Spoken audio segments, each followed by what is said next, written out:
Bismillahirrahmanirrahim. Alhamdulillahirabbil alamin. Wassalatu wassalamu ala asyrafil mursalin nabiyina Muhammadin wa ala alihi wa sahbihi wa man tabi'ahum bi ihsanin ila yaumiddin. Amma ba'd. Ayyuhal akhwatul akhawat, jamaah semua yang dirahmati Allah Azza wa Jalla. Alhamdulillah, tentunya Allah memberikan kita taufiknya pada pagi hari ini untuk melanjutkan kembali kajian rutin kita yang kita bahas atau masih membahas tentang kitab At-Tauhid yang diambil daripada kitab Sahih Al-Bukhari. Baik.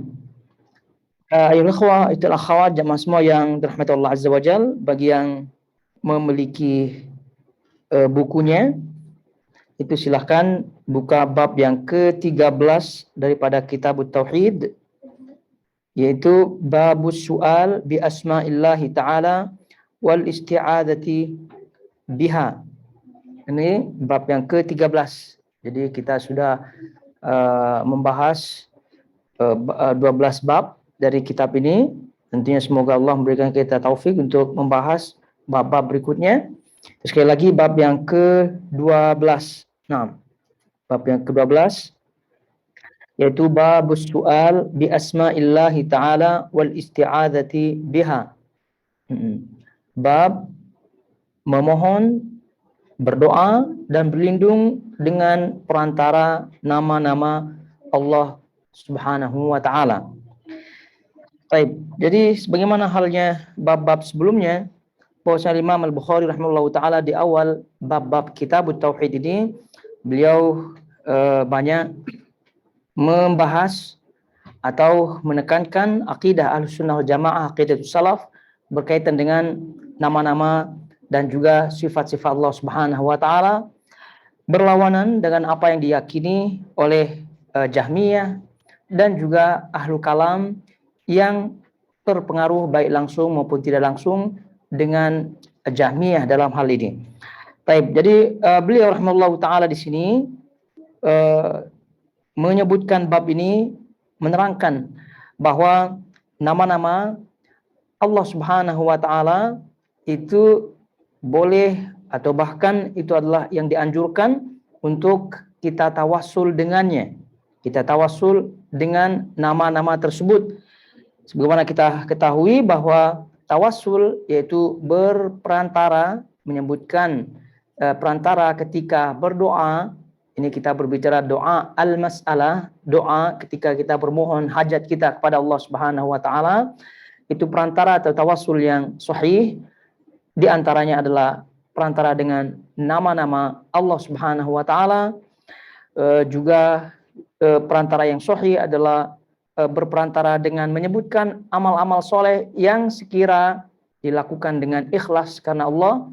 Kemudian yang ketiga berperantara yaitu meminta orang lain yang kita anggap soleh untuk mendoakan kita, untuk mendoakan hajat atau menyampaikan hajat kita kepada Allah Subhanahu wa taala. Dan ini adalah tawassul yang sahih. Artinya dalam akidah Ahlussunnah Jamaah ditetapkan juga tawassul, namun macam-macamnya seperti tadi yang kita sebutkan.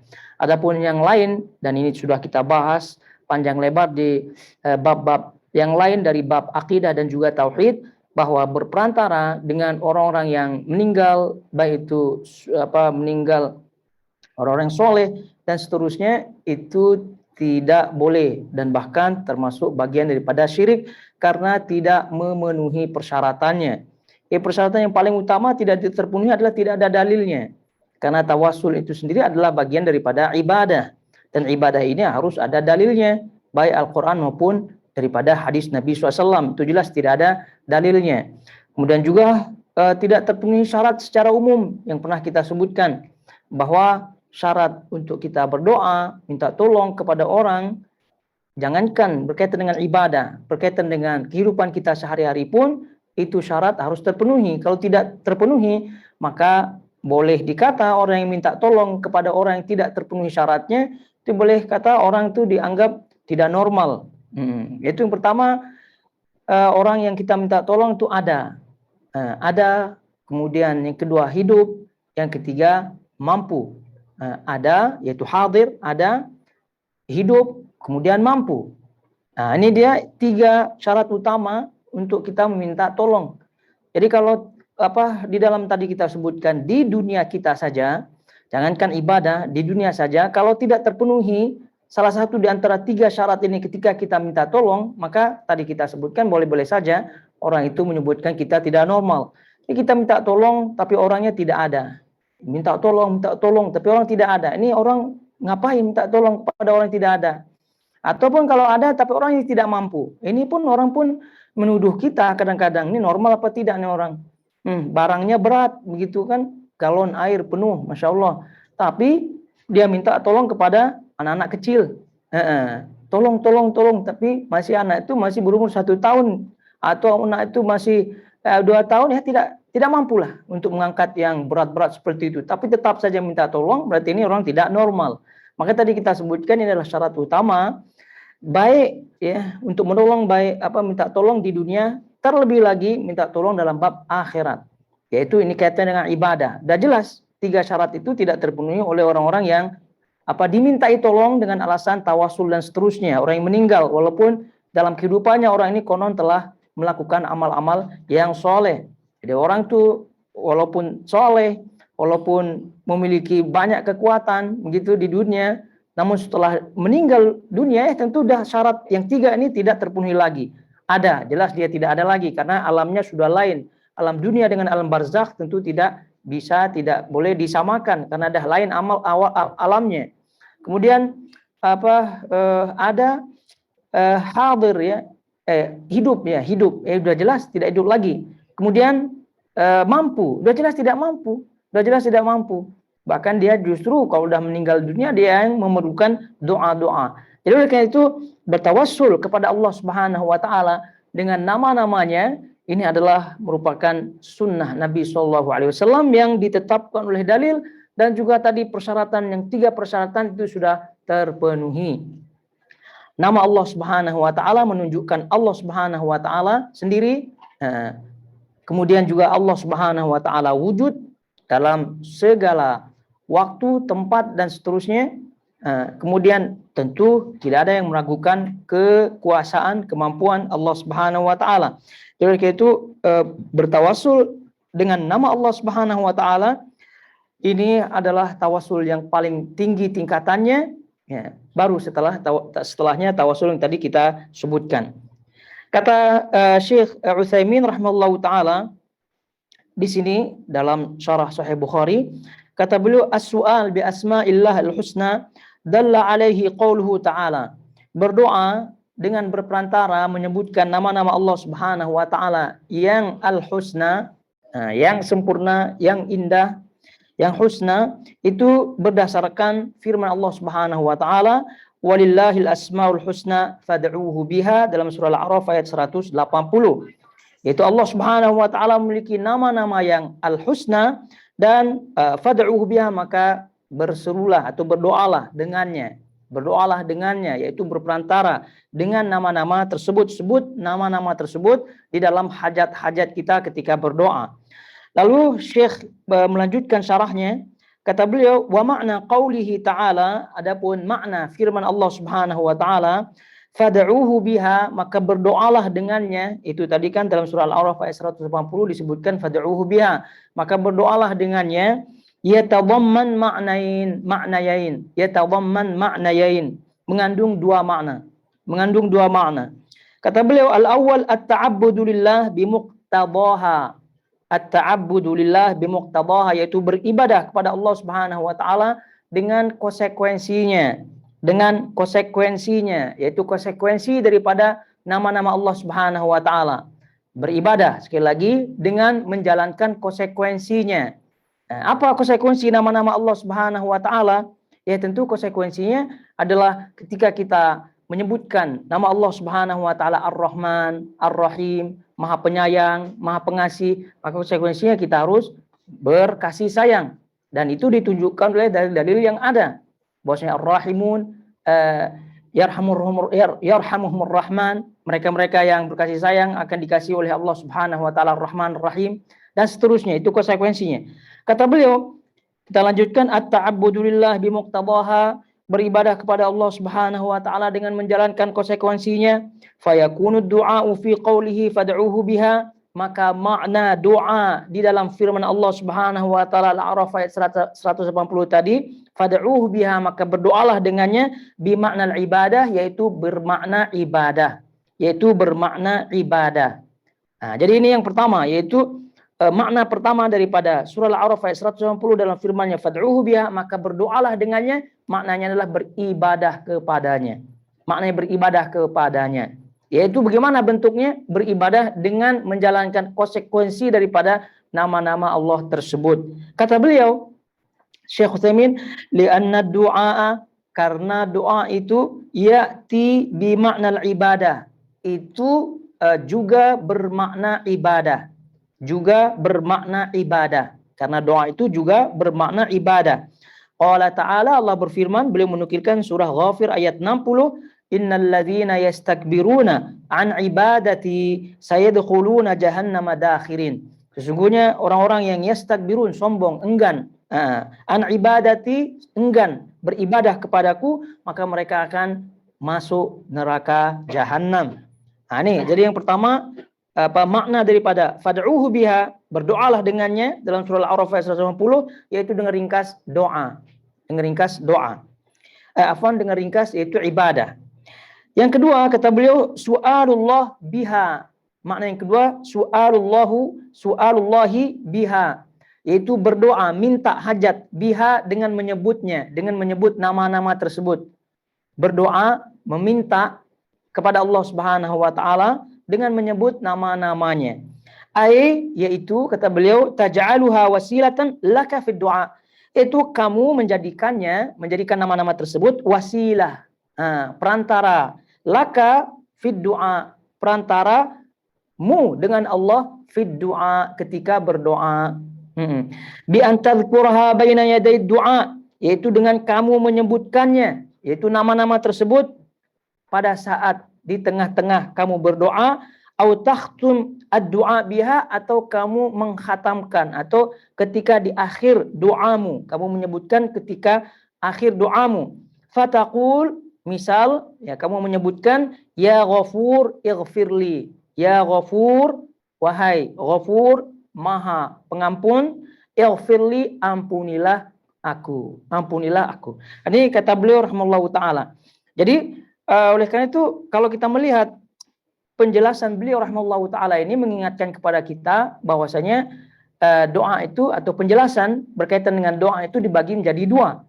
Kalau kita membaca penjelasan beliau ini mengingatkan kepada kita penjelasan bahwa doa itu dibagi dua. Ada doa ibadah, atau ada doa masalah. Ada doa ibadah, ada doa masalah. Ini sudah kita pelajari bersama di beberapa kitab sebelumnya, bahwa doa itu dibagi menjadi dua. Sekali lagi, doa ibadah dan doa masalah. Nah, doa ibadah yang tadi disebutkan oleh beliau rahimahullahu taala Syekh Utsaimin, yaitu beribadah kepada Allah Subhanahu wa taala. Karena ketika kita beribadah kepada Allah Subhanahu wa taala, baik itu menjalankan perintahnya secara langsung atau menjalankan konsekuensi daripada nama-nama Allah Subhanahu wa taala sebagaimana tadi beliau sebutkan, itu pada hakikatnya ada di balik itu, yang tersirat di balik apa yang kita laksanakan daripada ibadah adalah permohonan kita untuk mendapatkan pahala. Kita ingin, keinginan kita itu secara tidak langsung, itu yang namanya doa ibadah. Jadi ketika kita beribadah itu seolah-olah kita sedang berdoa. Ketika kita sholat, ketika kita bersedekah, atau menjalankan konsekuensi daripada nama-nama Allah Subhanahu wa taala, itu seluruhnya adalah ibadah, dan pada itu secara tidak langsung kita berdoa, memohon kepada Allah Subhanahu wa taala. Apa tujuan kita? Mohon mendapat pahala, mohon mendapatkan rahmat, mohon mendapatkan ridho Allah Subhanahu wa taala, taufik, lindungan, dan seterusnya. Itu permohonan-permohonan secara tidak langsung. Ketika kita menjalankan ibadah, itulah yang namanya disebut doa, itu disebut ibadah. Doa itu ibadah.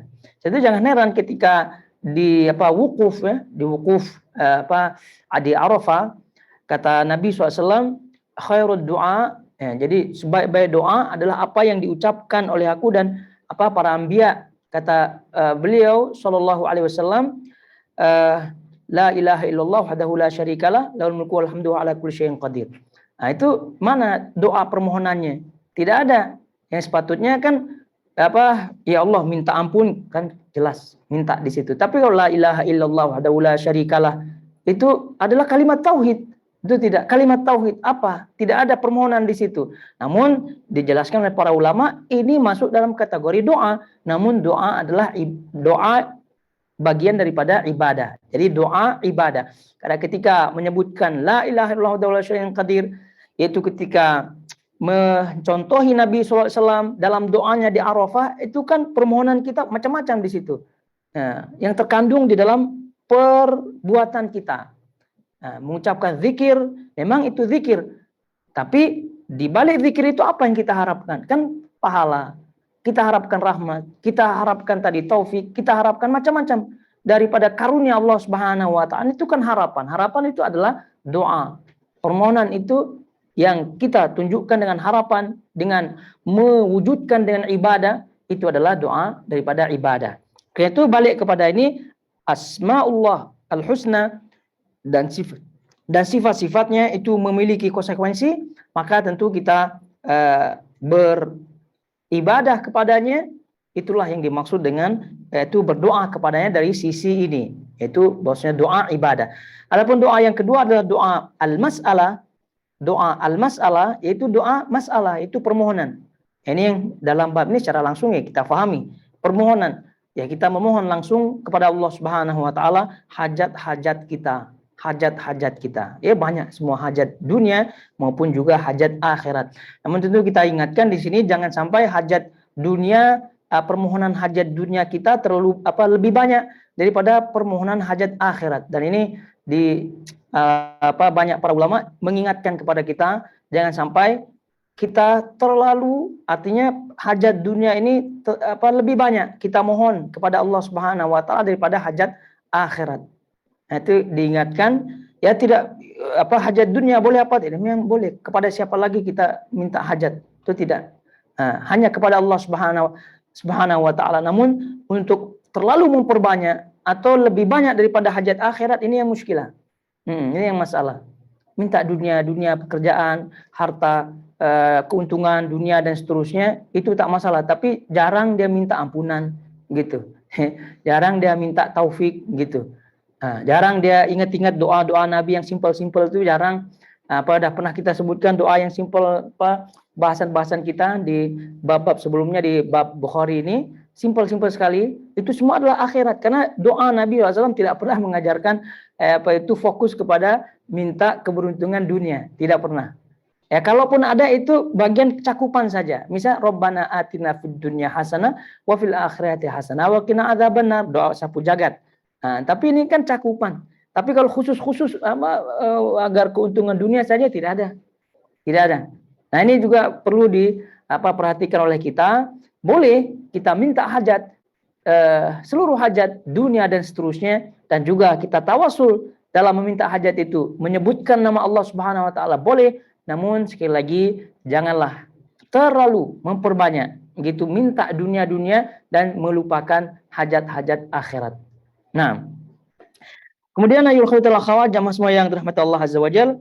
Jadi Imam Al-Bukhari rahimahullahu taala di sini maksud daripada bab ini yang sahih adalah maksudnya itu menjelaskan kepada kita bahwa nama Allah Subhanahu wa taala ini boleh ya dipakai untuk tawassul, menjadi wasilah di dalam kita berdoa dan juga untuk wasilah di dalam kita minta perlindungan. Jadi kita dicontohkan tadi oleh Syekh Utsaimin, kita mohon minta ampun kepada Allah Subhanahu wa taala, ya Ghafur, ighfirli. Dan sebelumnya kita ini a'udzu bi'izzatika. Jadi minta perlindungan dengan sifat Allah Subhanahu wa taala, izzahnya Allah Subhanahu wa taala. Minta perlindungan. Jadi kita perlindungan dari macam-macam, segala macam mara bahaya dunia maupun bahaya akhirat, kita sebut nama Allah Subhanahu wa taala, lalu kita sebutkan kita minta perlindungan dari apa? Nah, dari bahaya apa? Sebut kita hajatnya. Bagaimana tidak paham bahasa Arab ya, bahasa kita tak masalah. Bahasa kita tidak masalah. Mau bahasa Inggris lah, mau bahasa Melayu lah, mau bahasa Arab, itu pun tidak ada masalah. Ini karena ini mutlak. Ini mutlak. Ya tentu kalau doa-doa Nabi SAW tentu lebih dianjurkan. Kenapa? Karena dia berbahasa Arab dan juga karena itu adalah doa Nabi SAW. Di samping doa, nilai plusnya adalah mengikuti doa atau sunnah Nabi SAW dalam berdoa. Nah, itu tujuan Al-Bukhari rahimahullahu ta'ala. Dan diingatkan oleh para ulama, itu Al-Imam Al-Bukhari rahimahullahu ta'ala sama sekali tidak bermaksud bahwa memperlebar permasalahan di dalam khilaf kalamiyah, ya, khilaf kalam dalam ilmu kalam. Karena sedikit saja ya kaitannya dengan nama Allah Subhanahu wa taala ada permasalahan baru sebenarnya, karena itu tidak pernah dibahas oleh kaum salaf terdahulu, kaum sahabat Nabi SAW, tabiin, tabiin tidak pernah dikenal permasalahan seperti itu, yaitu apakah nama itu bagian daripada yang dinamakan atau bukan dinamakan. Nah, itu semua permasalahan kalam, ya, permasalahan kalam. Nah, jadi sebab itu kita tidak perlebar masalah itu. Karena itu kita langsung poinnya yang diinginkan oleh Bukhari adalah yang tadi menunjukkan bahwa nama dan sifat Allah Subhanahu wa taala itu boleh dipakai untuk memohon dan juga untuk berlindung. Nah, adapun permasalahan tadi ya kita sebutkan dengan ringkas saja ada di situ. Permasalahannya. Jadi yang pertama ada yang menyebutkan bahwasanya nama itu adalah yang dinamakan. Al-ismu huwal musamma katanya. Al-ismu huwal musamma. Nama itu adalah yang dinamakan. Yang kedua adalah al-ismu ghairul musamma. Nama itu adalah bukan yang dinamakan.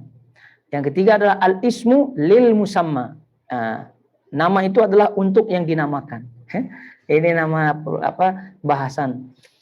Untuk kesesuaian dengan bahasa kita ya. Bahasa kita ya sangat-sangat susah ya.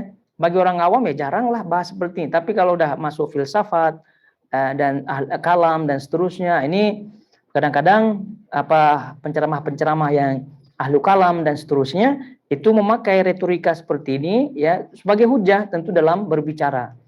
Nah, gitu. Jadi kita jangan bahas aja lah. Ya, itu tiga. Mana yang sahih? Di antara tiga, yang ketiga yang paling sahih. Nah, itu saja. Al-ismu lil musamma. Nama itu untuk yang dinamakan. Nah, begitu. Sebab ada yang banyak ya ahlu kalam dan juga sebagian ahli sunnah ya memilih pendapat yang pertama. Al-ismu huwal musamma. Nama itu adalah yang dinamakan. Tapi yang sahih adalah al-ismu lil musamma. Adapun yang kedua itu Jahmiyah punya pendapat ahlu kalam yang pure, yang betul-betul. Nah, itu dia. Al-ismu ghairul musamma. Yaitu nama bukan yang dinamakan. Berarti kalau menyebut Ar-Rahman, nama ya ghairul musamma bukan yang dinamakan. Berarti bukan nama Allah Subhanahu wa taala ini. Tapi kalau menyebutkan al-ismu huwal musamma, nama itu adalah yang dinamakan. Nah, ini mirip-mirip ada masuk akalnya, tapi ini tidak benar. Tidak yang sahih. Al-ismu huwal musamma, nama itu yang dinamakan. Berarti kalau menyebutkan Ar-Rahman ya hanya pada Ar-Rahman saja. Menunjukkan nama itu saja. Misal Ar-Rahim menunjukkan itu saja. Terus ya. Tapi maka sebab itu yang ketiga yang benar, al-ismu lil musamma, nama itu untuk yang dinamakan. Jadi sebab itu Ar-Rahman itu adalah nama untuk yang dinamakan yaitu Allah Subhanahu wa taala. Maka nama Allah Subhanahu wa taala mencakup Ar-Rahman, Ar-Rahim, semua itu. Ini konsekuensinya. Sebab itu perbicaraan seperti ini jadi kadang tadi kita sebutkan mereka-mereka yang pro terhadap kalam, filsafat dan seterusnya itu permainannya di situ. Jadi kita orang awam ya jarang bahas-bahas seperti itu, betul tidak? Tapi rupanya dibahas oleh para ulama ini dalam bantahan-bantahannya.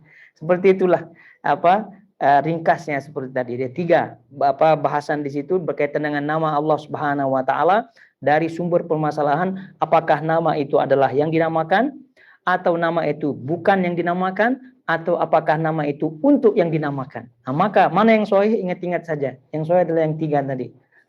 Nama itu untuk yang dinamakan. Baik, ala kulli hal. Kita tidak perpanjang lebar bahasan tersebut, jadi langsung kita bahas hadisnya. Yang pertama, ini tentu ini banyak hadis dalam bab ini yang beliau sebutkan Imam Al-Bukhari rahimahullahu taala, dan kebanyakannya hadisnya kaitannya dengan doa atau adab sebelum tidur. Namun ada juga yang lainnya, tapi kebanyakannya seperti itu. Karena kalau kita melihat hadis-hadis yang beliau sampaikan di sini dan juga doa sebelum tidur yang kita sebutkan, itu memang kebanyakannya tawassul dengan nama Allah Subhanahu wa taala. Tawassul dengan nama Allah Subhanahu wa taala. Baik, jadi kita baca nih hadis yang pertama adalah hadis Abu Hurairah radhiyallahu taala anhu. Jadi qala al-Imam Al-Bukhari rahimahullahu taala haddatsana Abdul Aziz bin Ubaidillah qala haddatsani Malik an Sa'id bin Abi Sa'id Al-Maqburi an Abi Hurairah an Nabi sallallahu alaihi wasallam qala idza jaa ahadukum firashahu falyanfudh bihi bi sinafati thawbihi 3 marrat wal yaqul bismika rabbi wada'tu jambi wa bika arfa'u in amsakta nafsi faghfir laha wa in arsaltaha fahfadhha bima tahfadhu bihi ibadaka as-salihin. Tabahu Yahya wa Bishr ibn Mufaddal an Ubaidillah an Sa'id an Abi Hurairah an Nabi sallallahu alaihi wasallam wa zada Hayrun wa Abu Damrah wa Ismail ibn Zakaria an Ubaidillah an Sa'id an Abi Hurairah an Nabi sallallahu alaihi wasallam wa Rahu ibn Ajlan an Sa'id an Abi Hurairah an Nabi sallallahu alaihi wasallam. Itu yang bagian tuh kaitannya dengan sanad. Baik, jadi kita fokus saja pada matan hadisnya, adapun sanadnya kita tidak utak-utik karena memang ini adalah kata para ulama, perawi daripada Bukhari itu sanadnya, perawi daripada Bukhari itu jawaza al-qintarah, dia telah pas ya, telah melalui jembatan qintarah. Jadi mereka sudah pas melalui qintarah, jembatan. Jadi ya kita, apalagi kita ya. Jadi sudah jelas deh ini. Nah, ini tadi kita sebutkan hadis daripada Abu Hurairah radhiyallahu taala anhu. Ini tidak ragu lagi bahwa ini kaitannya dengan adab sebelum tidur. Nah, ini juga sebetulnya doa ya sebelum tidur, dan ini tidak terlalu panjang sebetulnya.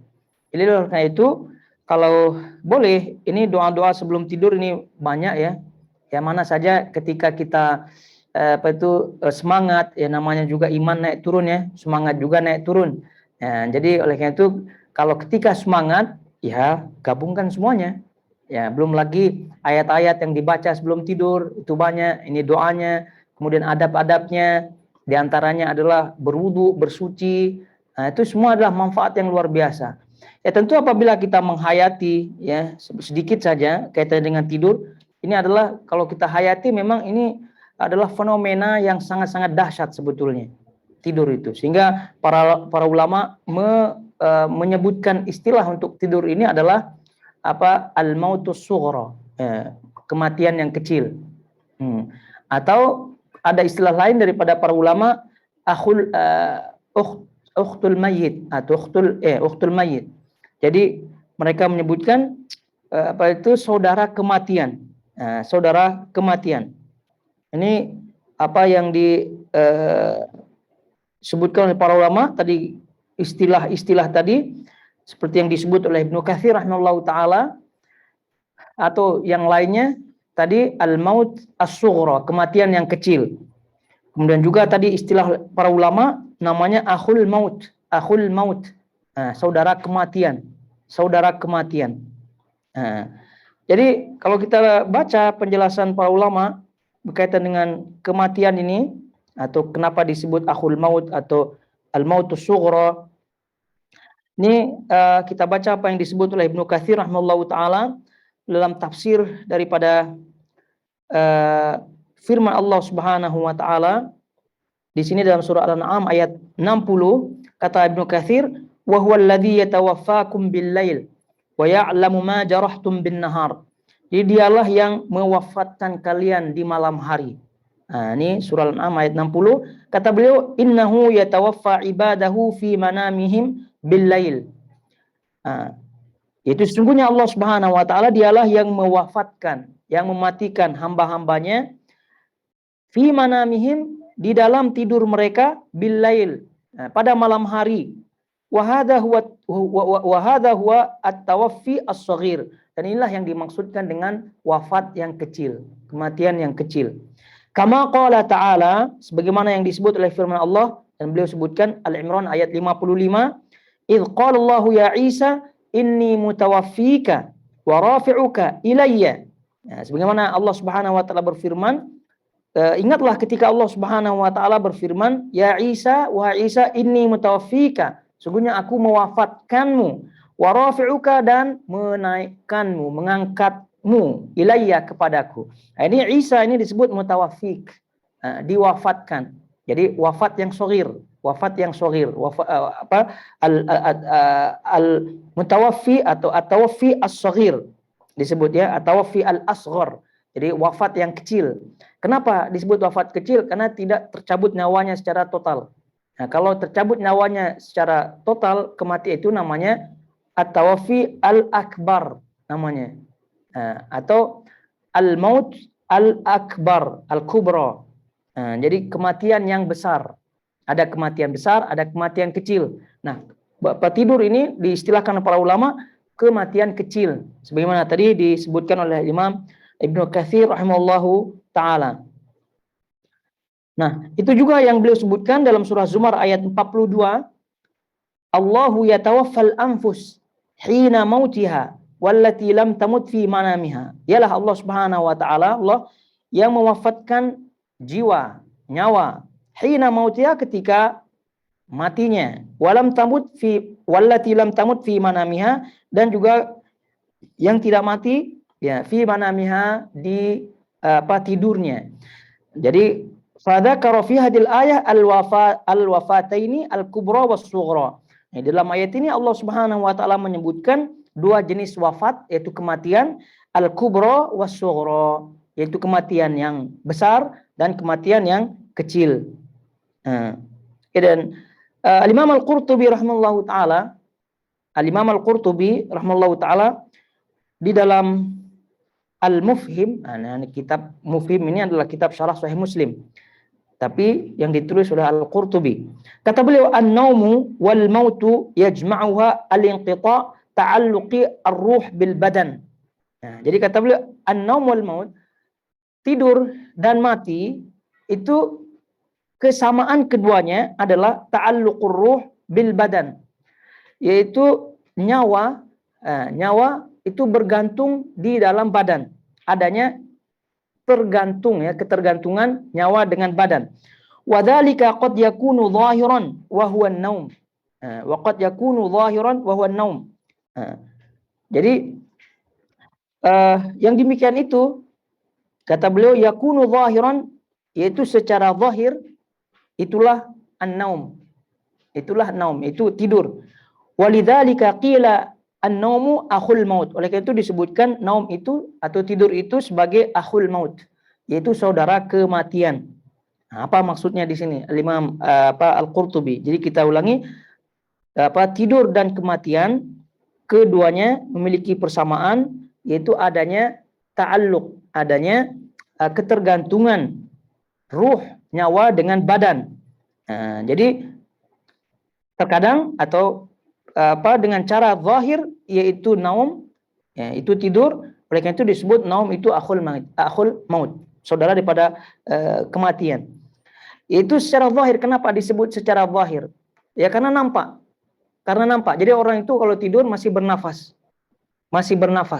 Nah, jadi tidak bergerak begitu, tapi secara zahir itu nampak. Masih ada ruhnya di situ secara zahir. Maka itu akhul maut. Kata beliau, wa batinan wa huwal maut. Dan secara batin wahwal maut, yaitu kematian, yang sebenarnya. Itu kata beliau. Jadi kita ulangi bahwasanya tidur dengan kematian ini keduanya memiliki persamaan, yaitu dengan adanya ketergantungan ruh dengan badan. Ya, secara zahir itu ketika tidur, maka tidur disebut akhul maut. Secara zahir bergantung, nampak masih hidup gitu, tapi dia tidak bergerak, pipi dia tak bergerak, maka disebut akhul maut. Tapi kalau udah secara batin, betul-betul ruhnya itu udah hilang secara batin, maka itu disebut maut, kematian yang besar. Dan juga ada yang menyebutkan kematian yang besar ini adalah kiamat as-sughra, kiamat yang kecil, yaitu kematian yang besar. Kalau orang udah mati, maka ya sudah, tentunya itu kiamat baginya. Jadi kalau kita perhatikan, dan ini penjelasan para ulama, bahwa tidak heran Nabi SAW mengajarkan kita adab-adab sebelum tidur gitu, dan plus doa-doa dan juga wirid-wirid yang diajarkan oleh Nabi SAW sebelum berdoa itu tidak lain tidak bukan untuk mempersiapkan kematian kita, adab-adabnya. Karena tadi penjelasan yang tadi itu adalah tadi kematian yang kecil, kemudian saudara daripada kematian, itu dah ibaratnya kita dah mati sebenarnya. Ibaratnya kita sudah mati. Cuma Allah Subhanahu wa taala masih memperkenankan kepada kita untuk kita hidup lagi. Sehingga doa daripada bangun tidur, alhamdulillahilladzi ahyana ba'dama amatana wa ilaihin nusyur, sudah jelas lagi. Itu lebih jelas lagi. Segala puji bagi Allah, alhamdulillahilladzi ahyana, yang telah menghidupkan kami, menghidupkanku ba'da, setelah kematian. Jadi kematian tentu kematian yang kecil tadi kita sebutkan.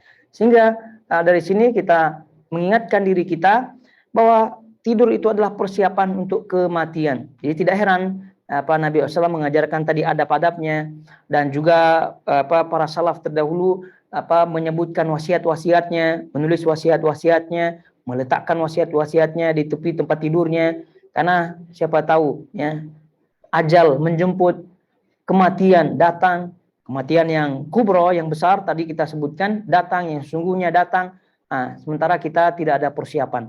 Jadi oleh karena itu hadis-hadis berkaitan dengan doa sebelum tidur, adab-adab sebelum tidur, ini sesungguhnya mengingatkan sekali lagi pada kita agar betul-betul kita persiapan di dalam tidur atau sebelum tidur. Tadi kita sebutkan berdoa dan berwudu sebelum tidur. Dan itu wudu sebelum tidur itu luar biasa ya, luar biasa keutamaannya.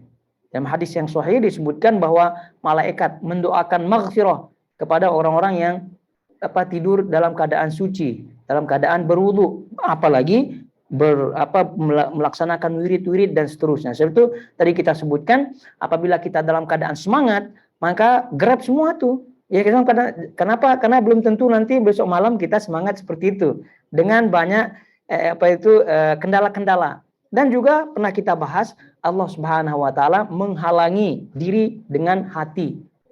Walaupun hati kita di dalam, tapi Allah Subhanahu wa taala dengan kuasanya menghalangi kita dari apa yang kita inginkan sebelumnya. Jadinya tidak kita lakukan. Jadi sekali lagi, kalau udah semangat pada waktu itu, grab semuanya. Grab semuanya sebelum tidur, dan yakinlah tidur itu akan pasti tenang. Nah, jadi apa kata beliau sallallahu alaihi wasallam? Idza jaa ahadukum firashahu falyanfudhu bi sanafati thawbihi 3 marrat. Jika salah seorang di antara kalian mendatangi kasurnya, itu tempat tidurnya, firashihi tempat tidurnya. Ya, mau katil, mau kasur, mau tikar, mau apa saja tempat tidur, ini bagian daripada firash, ya, tempat tidur. Jika salah seorang itu akan mendatangi tempat tidur, hendaklah ia mengibaskannya dengan ujung kainnya sebanyak 3 kali. Nah, ini tentu adab tidur, walaupun kita tidur di hotel bersih, atau tempat tidur kita di rumah udah bersih duluan. Tapi ini untuk menjadi wasilah untuk mendapatkan sunnah Nabi SAW, ini tak masalah. Jadi kibas-kibaskan saja. Ya, karena kita tidak tahu, yang zahir sudah jelas kita tidak tahu ya, apalagi yang batin. Ya, perusak-perusak atau penyakit-penyakit yang batin kita tidak tahu. Oleh karena itu Nabi SAW mengajarkan kepada kita seperti ini. Bagaimana kalau terlupa? Ya namanya terlupa. Kalau malas, gimana ya namanya juga ini. Yang jelas maka tadi kita sebutkan ketika semangat, ketika ingat, itu grab semuanya. Sayang, karena tidak selamanya kita semangat. Sekali lagi, tidak selamanya kita semangat. Tapi jangan pernah meremehkan. Jadi bayang-bayang banyak sekali gitu. Terus bila tuh kapan kita tidur, ini ada ujung-ujung tidak tidur jadinya. Dengan kebanyakan ritual-ritual katanya. Dah wudhu satu dah fresh jadinya. Kan patut tadi ngantuk-ngantuk gara-gara wudhu dah. Tak jadi ngantuk. Lagi kibas-kibas ini katanya. Lagi baca surat Tabarok lah, lagi baca ini wah. Ya jangan semua, tidak dianjurkan semuanya begitu kan. Artinya siapa suruh juga kalau semangat gitu. Jadi kalau semangat ya grab semua. Karena kita tidak, atau ada sebagian orang yang semangat, jadi semua itu sunnah boleh laksanakan. Tapi kalau tidak, ya mana yang kira-kira ketika itu kita tidak malas. Nah, tapi juga jangan tidak pernah begitu, langsung tidur prok begitu. Udah ada, Allah alam mati apa tidak? Kan sayang kematiannya seperti itu. Taib. Jadi falyamfud bi sanafati thawbihi. Jadi mengibaskannya dengan ujung kainnya sebanyak 3 kali dan hendaklah memanjatkan atau membaca doa seperti ini. Nah, ini doa alhamdulillah sekarang ini banyak wasilah-wasilah untuk menjauhkan kita daripada hafalan atau dengan bahasa halusnya membantu kita untuk menjalankan doa seperti ini. Handphone begitu kan. Kalau dulu kan harus dihafal dulu. Harus dihafal ya. Ya, atau ditulis. Kalau tulis masalah harus ada lampu ya. Nanti baca dulu, hilang ngantuknya. Ya, baca kemudian matikan lampu, hilang. Udah, ini sekarang udah matikan lampu, on phone, terus sekedar doa-doa tadi, ada tidur, aman. Ya, tidak terganggu lah mood tidurnya. Ya, gitu. Sangat mudah sekali. Ya, kalau mampu ya hafal itu lebih baik sekali karena tidak perlu lampu ya. Baik. Jadi apa doanya nih tadi? Bismika. Wal yaqul bismika rabbi wada'tu jambi. Bismika rabbi wada'tu jambi. Ini sebagai fokus atau topik bahasan daripada bab ini, yaitu ucapan bismika rabbi wada'tu jambi. Dengan menyebut namamu wahai Tuhanku. Dengan menyebut namamu. Ini tawassul dengan nama Allah Subhanahu wa taala. Dengan bertawasul menyebutkan nama Allah Subhanahu wa taala. Ini dia yang menyebabkan Al-Imam Al-Bukhari rahimahullahu taala menulis bab ini atau sebagai dalil daripada bab ini, bahwasanya nama Allah Subhanahu wa taala itu kita bertawasul dengannya, menyebutkan namanya untuk hajat-hajat kita. Dengan menyebut namamu wahai Tuhanku, aku baringkan pinggangku dan atas namamu aku mengangkatnya. Nah, perhatikan di situ. Bismika rabbi wada'tu jambi wa bika arfa'u. Ini semua dengan nama Allah Subhanahu wa taala. Jadi dengan nama Allah Subhanahu wa taala kita baringkan seluruh badan kita, dari yang punggung, pinggang, apalagi namanya, apa semuanya. Dan juga dengan namamu, wa bika arfa'u, dengan namamu aku mengangkat tubuh ini. Jadi semuanya. Nah, sebagaimana yang pernah kita lalui hadis-hadisnya, bahwasanya Nabi SAW menyandarkan seluruh perkaranya kepada Allah Subhanahu wa taala. Izzah, quwwah, kepada izzah, kekuatan, quwwah Allah Subhanahu wa taala itu Rasulullah SAW sandarkan. Ini juga secara zahir tubuhnya pun beliau SAW sandarkan itu semua kepada Allah Subhanahu wa taala dengan bertawassul kepadanya. Dengan namanya, dengan Allah Subhanahu wa taala beliau berbaring, dengan namanya beliau bangun, mengangkat, itu semua atas nama Allah Subhanahu wa taala. Jadi kalau kita bayang-bayang, patutlah begitu ya, Rasulullah SAW sebagai manusia yang betul-betul tawakalnya ya, manusia yang betul-betul paling diridhai oleh Allah Subhanahu, paling dilindungi ya, paling semuanya. Kenapa? Karena memang seluruh kehidupannya kalau kita lihat hadis-hadisnya selalu itu bergantung kepada Allah Subhanahu wa taala. Nah, karena gurunya semacam ini gitu, sosok Rasulullah SAW yang selalu terpaut ya, selalu bergantung, bersandar kepada Allah Subhanahu wa taala dalam seluruh urusannya, tidak hanya urusan secara zahir yang besar di dunia, ini mau tidur saja itu semua disandarkan seluruhnya kepada Allah Subhanahu wa taala. Maka tidak heran jadilah beliau itu panutan yang sungguh-sungguh luar biasa. Dari situ juga kita ketahui sahabat-sahabat Nabi SAW pun menjadi manusia yang terpilih, manusia yang top, khairul qurun, khairun nas, sebaik-baik manusia itu mereka sahabat-sahabat Nabi SAW, karena memang mereka lah yang paling sempurna dalam mengikuti sunnah Nabi SAW. Paling sempurna, kita sebutkan paling sempurna, karena banyak orang yang mengklaim mengikuti sunnah Nabi SAW tapi dengan ijtihad sendiri, jadi akhirnya tidak sempurna. Ya konon nampaknya lebih banyak amalannya daripada sahabat-sahabat, ya, tapi rupanya karena salah cara ya salah juga. Baik, jadi ini kalau kita melihat bagaimana sandaran Rasulullah SAW, tawakal Rasulullah SAW kepada Allah Subhanahu Wa Taala yang baringnya, bangunnya itu atas nama Allah Subhanahu Wa Taala. Lalu kata beliau, in amsakta nafsi faghfir laha. Ini semua kalau kita tadabbur memang luar biasa ya. Ini memang kita pasti akan menjadi manusia yang ya insyaallah lah, biiznillah manusia yang terukur di dalam ketaatan kepada Allah Subhanahu Wa Taala. Karena selalu mengingatkan diri sebelum diingatkan oleh orang, diingatkan mungkin oleh bacaan-bacaan, diingatkan oleh ceramah-ceramah yang kita dengar, atau diingatkan oleh pemandangan yang kita lihat.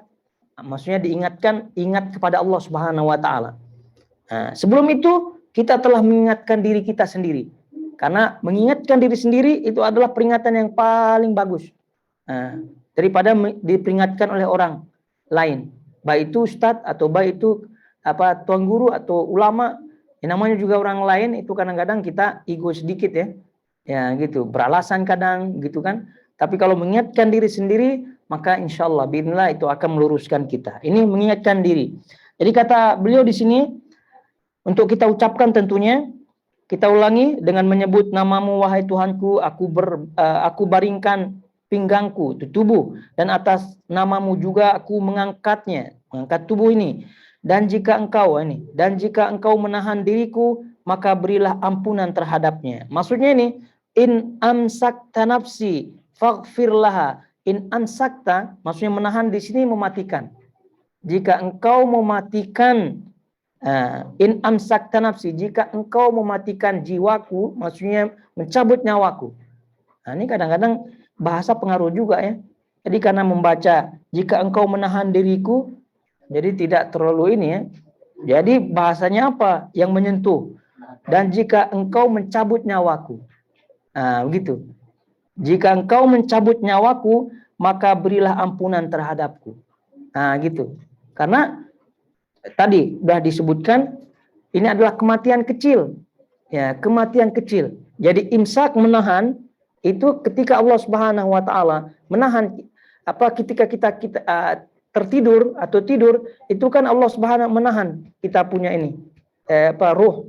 Nah, itu kalau sudah tercabut, itu kematian besar jadinya.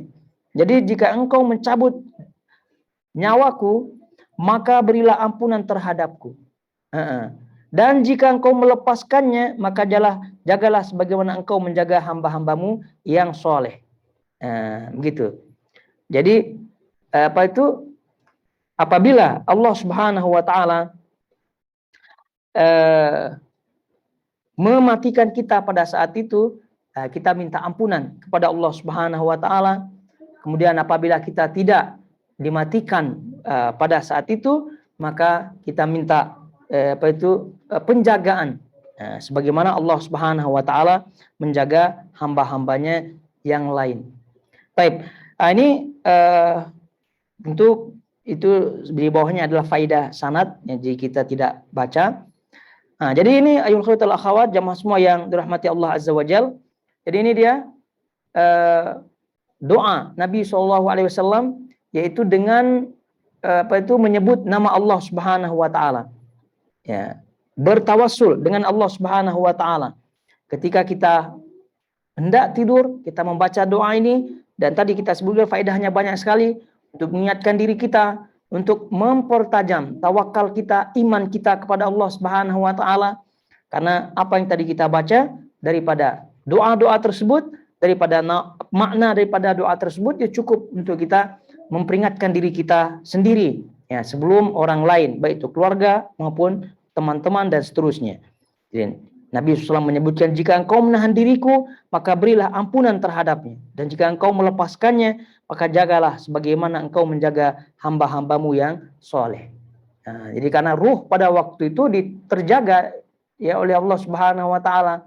Karena memang Allah lah yang berkuasa atas segala sesuatu termasuk ruh kita tadi. Sehingga tidak heran tadi kita bacakan keterangan para ulama yang mengatakan bahwa itu adalah akhul maut, saudara kematian atau kematian yang kecil. Nah, jadi kalau Allah Subhanahu Wa Taala mematikan kita pada saat itu, ya sudah kalah. Dan betapa banyak kita mendengar kisah-kisah baik orang yang kita kenal maupun yang kita tidak kenal itu mati ketika tidurnya. Mati ketika tidurnya. Itu bagus apa tidak? Ya tidak bagus. Ya bagus apabila sudah persiapan seperti ini. Tapi kebanyakannya tidak bagus. Kenapa? Jarang persiapan. Oleh itu namanya kematian mautul fuja'ah, kematian yang tiba-tiba. Dan Nabi SAW sangat-sangat menjauh daripada kematian yang tiba-tiba, yaitu beliau minta perlindungan kepada Allah Subhanahu Wa Taala agar tidak dimatikan secara tiba-tiba. Nah, itu yang kita minta kepada Allah Subhanahu Wa Taala. Rasulullah menyebut, Allahumma inni a'udzubika minal mauti al-fuja'ah. Jadi aku berlindung kepadamu dari kematian yang tiba-tiba. Nah, itu kematian tiba-tiba tuh. Jadi wallahu alam sebabnya apa gitu kan? Serangan jantung lah, atau tiba-tiba ada benda yang runtuh gitu kan, menimpanya, atau kebakaran dan seterusnya. Jadi banyak sebabnya tiba-tiba mati. Nah, itu ya tidak baik. Artinya tanpa ada persiapan. Jadi karena itu mengantisipasi itu semua, ya kita harus persiapan. Oleh itu betapa banyak tadi kita sebutkan persiapan Nabi SAW sebelum tidur, karena beliau sadar ini adalah kematian. Pada hakikatnya adalah kematian. Namun ya lagi-lagi banyak orang yang naudzubillah gitu ya, semoga Allah Subhanahu wa taala melindungi kita, memberikan taufik kepada kita untuk kita menjauhi ya amalan-amalan yang tidak baik sebelum tidur. Ya, karena sekarang kita ingatkan diri kita, keluarga kita dan juga yang lain, jamaah semua yang mendengarkan kita, ini adalah persiapan yang paling baik sebelum tidur karena kita persiapan kematian. Wallahu a'lam. Jadi kalau kita dimatikan, kita sudah ada persiapan. Kalau kita dihidupkan, kita pun bertahmid, ya, memuji Allah Subhanahu Wa Taala dengan doa yang diajarkan oleh Nabi SAW. Nanti kita akan baca juga dalam bab ini. Maksudnya apa? Maksudnya jangan pernah terlena begitu ya. Kalau kita ada tadi kita sebutkan, kadang semangat tinggi. Jadi kalau udah semangat tinggi, grab semua. Itu tidak dari wudunya, dari ayat-ayat yang dibaca, dari zikirnya, dari doanya, dari gerakan-gerakan itu disunahkan, itu tidak meniup gitu. Ini kalau semangat saja ini, ya. Jadi kalau tak semangat, itu papan tidurnya gitu kan, bila tidur nanti tadi udah ngantuk-ngantuk deh, tidak tak jadi tidur dah. Gitu. Akhirnya tak jadi tidur, terperangkap dengan dunia handphone pula. Bagus-bagus tadi suul khotimah pula. Itu yang kita tidak inginkan. Karena banyak orang yang susah tidur lah. Ya Allah, susah tidur lah, begitu dah. Capai, ambil phone, dan mulai tadi. Awalnya tengok-tengok artikel, tapi artikel malah sakit mata. Tengok-tengok YouTube pula. Awalnya tengok ustadz gitu kan. Tapi namanya itu kan setan di situ, betul tidak? Udah muncul lagi video yang lain. Udah mulai tengok, dah hilang dah ustadznya, dah hilang. Karena ustadznya pun ceramahnya berat ya. Berat ceramahnya, apalah ini. Kaidah-kaidah lagi. Dia lihat yang lain, video-video yang lain. Akhirnya tertidur dalam keadaan video pula. Kan bukan suul khotimah. Iya suul khotimah lah. Ya betul tidak? Itu yang kita ingatkan. Jadi kalau tidak semangat tidak terlalu tinggi untuk mengamalkan sunnah Nabi SAW seperti itu, tepikan handphone. Begitu. Ya maksudnya apa? Jangan pernah akhiri kehidupan kita ini, ya boleh kita sebut gitulah, itu tidak, karena tadi istilah para ulama kan kematian kecil lah, saudara kematian lah, begitu. Jadi jangan kita akhiri hidup kita dengan terakhir tengok phone. Nah, itu dia, jangan terakhir tengok phone. Jadi kalaupun tengok phone, setelah itu baca doa ini. Nah, itu lebih ringan lah, itu tidak. Karena mungkin banyak yang kita lihat WhatsApp-nya gitu kan, atau pesan-pesan yang kita perlu lihat, atau kalau kita tengok video yang baik-baik tidak masalah sebelum itu. Yang jelas terakhir ini doa yang terakhir. Jangan setelah berdoa tengok phone dulu. Jadi yang mana yang akhir jadinya nih? Yang akhir yang kan al-ibratu bil khawatim, itu tidak. Nah, jadi ukuran itu ada diukur dari akhirnya. Nah, ukuran itu ada yang di akhirnya. Nah, jadi tadi udah bagus-bagus doanya, mantap-mantap doanya nih. Semuanya doanya. Dia ujung-ujungnya karena susah tidur, ambil phone pula. Jadi yang terakhir itu malaikat catat phone-nya. Bukan doanya. Itu yang menjadi kasihan. Nah, kasihan. Jadi karena itu hindari phone sebelum tidur. Kenapa? Karena dikhawatirkan itu sebagai akhir daripada hari-hari kita. Semoga Allah Subhanahu wa taala melindungi kita dari segala macam mara bahaya, kemudian memberikan kita taufik untuk menjalankan sunnah Nabi SAW, dan juga tidak kalah pentingnya untuk kita berdoa kepada Allah supaya melindungi kita dari kematian yang tiba-tiba, kematian yang tidak ada persiapan dari kita untuk menghadap Allah Subhanahu wa taala, dan semoga Allah Subhanahu wa taala memberikan kita semua akhir kehidupan yang husnul khatimah, kita, keluarga kita, dan juga kaum muslimin. Nafsi farhamha. Ada. Dua boleh. Boleh dua. Jadi faghfir laha atau farhamha itu ada. Karena ini adalah riwayat atau lafaz Bukhari. Dalam lafaz riwayat lain ada juga seperti itu. Kematian hendak itu menandakan suul khatimah. Pernah kita sebutkan ukuran daripada husnul khatimah, suul khatimah adalah keadaan. Ya, keadaan orang itu bukan cara kematiannya. Bukan cara kematiannya. Jadi cara kematiannya ada bahkan di antara ulama-ulama salaf terdahulu ada yang meninggal di toilet bahkan. Ya, ada yang meninggal di kamar mandi, ya toilet lah gitu kan, kamar mandi. Nah, ada yang ya maksudnya kalau secara zahirnya ya kita tidak memandang itu baik. Tapi karena itu ukuran kematian husnul khatimah adalah keadaan orang itu. Ya, bukan cara kematiannya. Jadi karena itu orang itu mati tiba-tiba, namun keadaannya bisa udah ada tobat begitu kan, keadaannya dia sholat berjamaah keadaannya, maka boleh kita sebut dia husnul khatimah, insyaallah begitu. Nah, oleh sebab itu dari sini juga diketahui orang yang mati dalam keadaan sujud itu pun belum tentu keadaannya. Ini suatu keadaan itu yang menjadi ukuran. Adapun cara kematian tidak menjadi ukuran. Ya, walaupun ya cara kematian kadang-kadang juga ya ada pengaruhnya. Kadang-kadang ada pengaruhnya.